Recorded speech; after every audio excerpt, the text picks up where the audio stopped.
La couverture, c'est un aspect assez intéressant de la cathédrale parce que ça a une vocation à la fois technique, c'est pour rendre étanche, et en même temps, c'est aussi la chose qu'on voit depuis l'extérieur, donc ça a une vocation architecturale et esthétique qui est aussi très importante.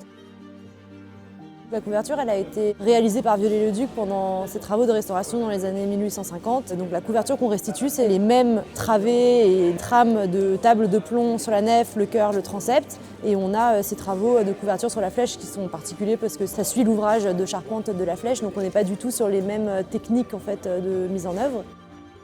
Sur la couverture courante, donc on a des voliges en chêne, du papier anglais en dessous, donc c'est une espèce de papier craft qui vient isoler le chêne et le plomb parce que les tanins du chêne pourraient venir oxyder le plomb.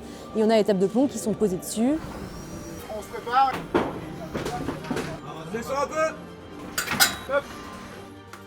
Et ces tables de plomb sont fixées donc entre elles par ourlets creux, donc elles sont tout simplement pliées les unes dans les autres.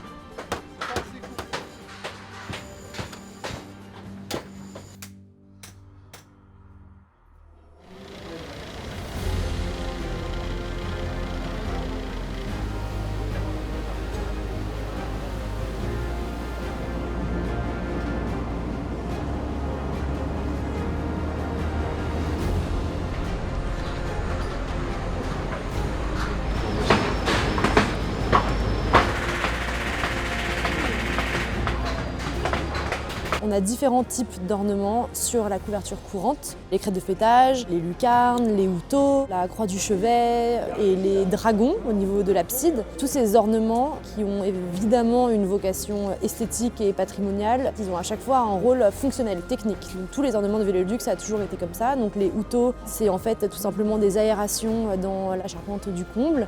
Les crêtes, le poids permet de venir stabiliser les charpentes médiévales côté chœur et nef et charpentes du 19e siècle de Viollet-le-Duc sur le transept.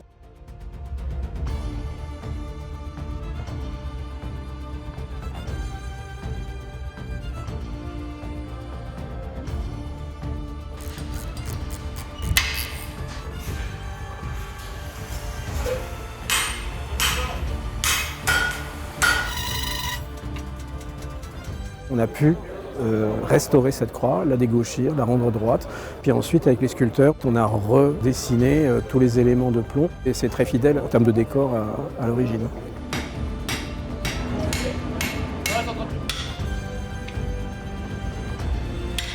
On a fait beaucoup d'études, que ce soit dans les archives, mais que ce soit aussi sur les objets qu'on a retrouvés sortis de l'incendie, pour retrouver comment elle était fixée, comment elle était accrochée à la charpente, parce que c'est quand même un élément qui fait 13 mètres de haut et donc qui a quand même une prise au vent.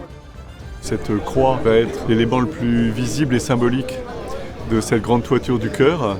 C'est finalement le seul élément de la toiture de Notre-Dame qui aura vécu l'incendie et qui pourra être reposé sur la cathédrale. Donc c'est également, au plan symbolique, intéressant et important.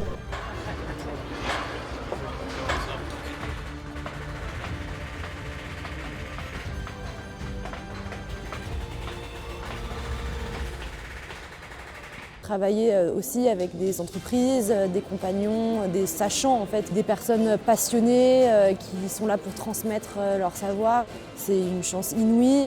Quand ça a brûlé, on a beaucoup dit qu'on ne savait plus faire ces choses-là et qu'on n'avait plus ce savoir-faire-là. En fait, les entreprises, elles les ont. Ces savoir-faire existent, mais en plus, le chantier permet de les remettre en valeur. Ces compagnons, on mesure mieux les savoir-faire et les talents qu'ils déploient. Et de fait, on a rencontré là un souci de l'authenticité, un respect des matériaux, une attention portée au résultat du travail qui est exemplaire et qui correspond exactement à ce qu'on souhaite pour Notre-Dame de Paris.